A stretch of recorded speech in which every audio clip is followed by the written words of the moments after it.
والله وبالله وطلاه لقبل أبا مانتا دارود ميهي هرتي ميهي ما تشرتين يهويوت من ميهي قبل اللحميه لقبل أبا مانتا وحانا إتوبيان أنا وردار بان كل شيء صومالي وكبحي محمد عبد الله فرماتو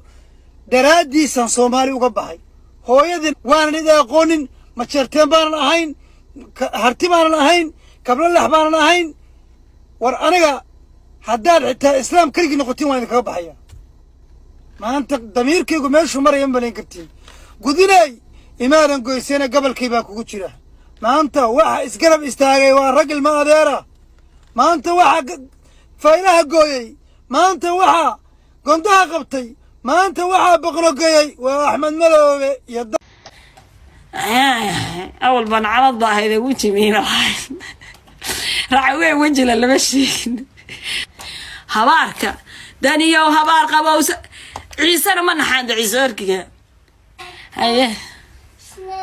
هيا باو إلهي كسلام يستا يهو إلهي كسلام يستا نمود وروحا ديارات الله كريو نداف بو نداف كراش عقد كراشو ما مغليسا وصوص على أحمد كراشو أحمد كراش وصوص على وشيدي إلى إسيسا وباهن هاي war awalba meeshan wixii waa ku galgashanayo dadka xilka qaar baa ka qaada qaarna waa wixii qashinka ku dabanaagan jiro dhan xilkaani waa ka dajiyay ma fahantay daa'imaanaysidna kaala imo ceeb baa nagala tagtay foolxumana waa nagu la soo noqotay ayaa soo socda alxaasil u sheegay ku dhiiftay ee soo qoli lacagta naga urursatayna daniyo 4 milyan baa wada 4 milyan baa leedanaga amna Allah ku dhalay aamus يا كوكو دعدا مليون كا حتى هدي لغا هلو حتى ummadii baa bal dib u galnay keen ingaar kugu dhacday kansar la kugu ridiyay dhiman meesii waaba u jeedaay naxdin kasto kugu dhacdo soo tag barar baa ka sii qaadaysaa dariyo waxa ku helay bararku waa ma aga hayo soo socdaay garow cidda hadasha xabsiga la galiyo yaa xabsiga la galiyo lana soo dhaweeyay nacabka lagu jabiyay ya xildhibaanada ilaahay waxaan ka bariyay oo dad islaam haddaanu nahay oo Soomaalinahay xildhibaanada inaysan noqon kuwii 4 sano soo socota Soomaaliya ka shaqeeya way naga inkaar galabsadeen oo cadawga noo jabiyeen oo shisheeye noo jabiyeen oo masaajidii culimadii ka ducaynaysay way u dul qaadan waayeen shisheeyaha ayay kalkal shisheeye nagu noqdeen ilaahay waxaan ka bariyay xildhibaanada qarax iyo waxaad ku dhamaataan iyo maxaan ku dhahayto cudur xun Allah inii dilo corona virus Allah inii ku rid oo rajaya agoona oo aan eedo ahaa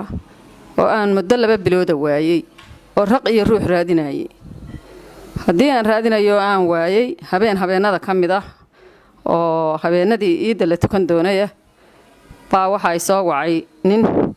wuxuu yiri waxaan ahay wiilka nooca iyo magaca inayada lima ka maqan yahay haa baan idhi wuxuu yiri anaa haya xagaad joogtaa wuxuu yiri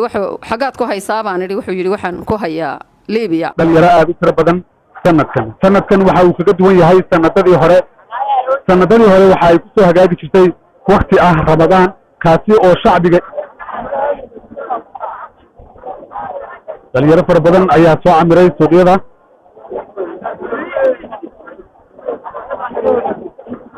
dhalinyaro fara badan ayaa oo kuwaasi oo isugu jira rag iyo waliba haween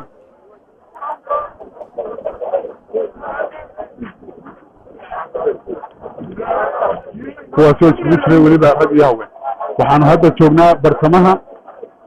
waxayna u gudbi doonaa qaybaha hore ee dhalinyaradu ay heesaha kala duwan ay ka qaadayaan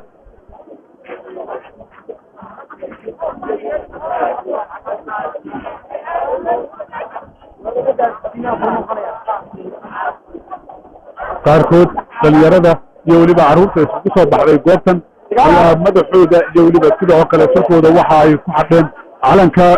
Soomaaliland fadlan noo saar subscribe ilaahay khayr ku siiyo wax degdegaad ku faraxda ilaahay ku siiyo ku soo bir xaq soo TV ana waxaan kulay wararkii ugu dambeeyay hadda soo dhacay ayaad iga helaysaa sidaad halka ku aragto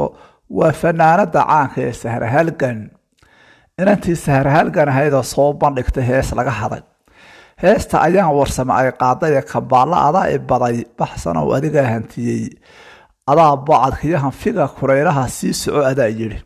heestaba waxaa iska lahayd inanta saharhalgan ahayd inantii ayaan warsamay markaa waxay noqonaysaa inay heestan kasoo daba qaaday oo aanay waxa weeye saharhalgan aanay ogeyn balse saharhalgan oo muuqaal ka soo duubtay ayaa sidan tidhi oo sheegtay waxa weeye inay heestaas iyadu leedahay heestaas oo waxa weye kolley fanaaniin fara badan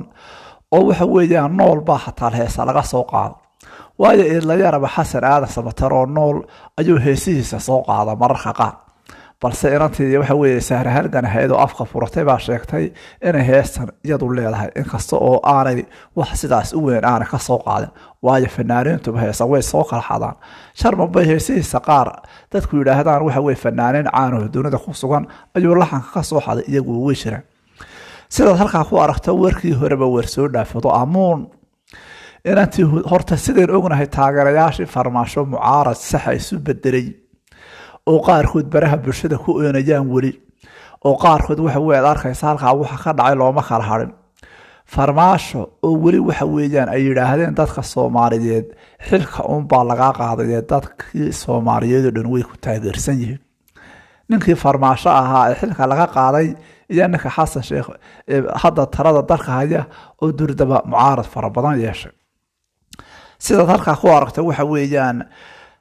waa hooyo Soomaaliyeed oo ku nool waxa weeye laascaanood hooyadan oo sheegtay in wiil yar oo dhashay oo muddo dheer ay raadinaysay loo sheegay inuu tahriibay hooyadan halkaa ka caawi waxaad u awoodaan halkaa ugu dir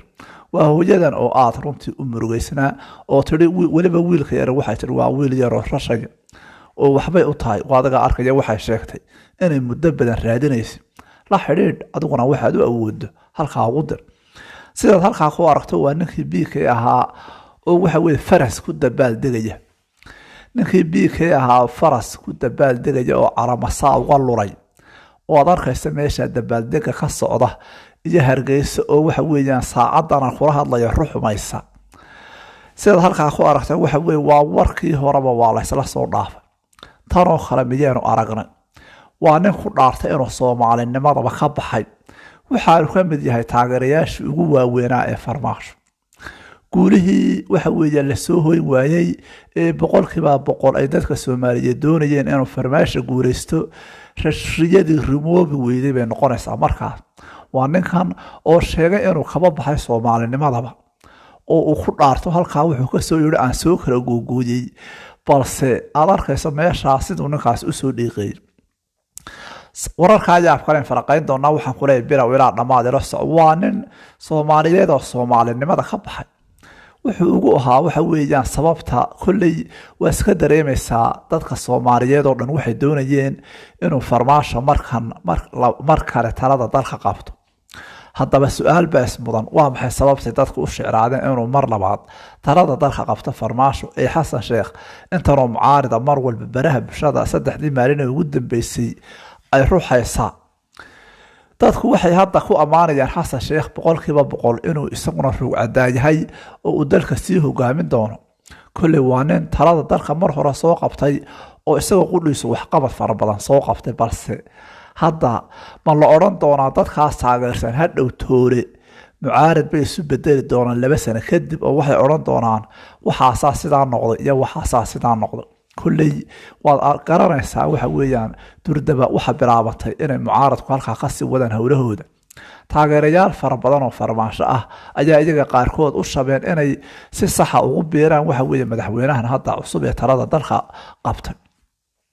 sidaad halkaa ku aragto waa inantii huda amuun ahayd oo dani waxa weeye ka soo qooqooday oo ku dhaadhacday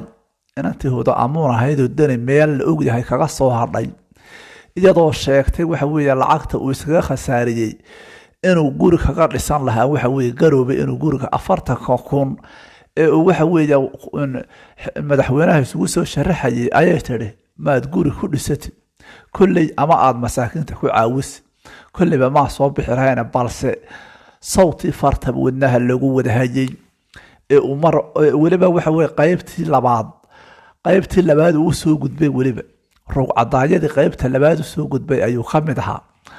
wadaga arkaya halkaa waxa weeyaan labadii ugu dambeeyay ee waxa weeye farmaasho oo 110 heray iyo waxa weeye xasan sheekh oo 200 dheeraad heray ay halkaa isugu yimaadeen haddaba kolley waxaad arkaysaa in waxa weye bariyo dhul isugu dhufasho ay meesha ka dhacday siyaasadaha kama hadalla balse deni wuxuu ahaa waxa weye dadkii markii uu soo kacay wadnaha farta ku qabtay leehi waarma deni baa madaxweyne dalka ka noqon doona